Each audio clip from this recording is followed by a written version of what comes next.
Добрый день! Сегодня у нас 14 апреля. Мне подарили такие вот сосны. Не знаю, правильно я делаю или нет. Сейчас вот их достаю и сажаю. Сажаю там, где мне нравится, там, где удобно. Сейчас экспериментирую. Кротовые бугры. Вот в них сажаю.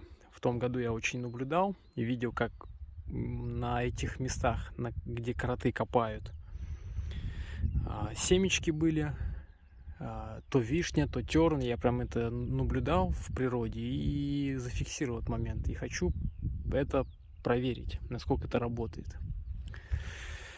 Так что вот такие сосенки будут, надеюсь, расти.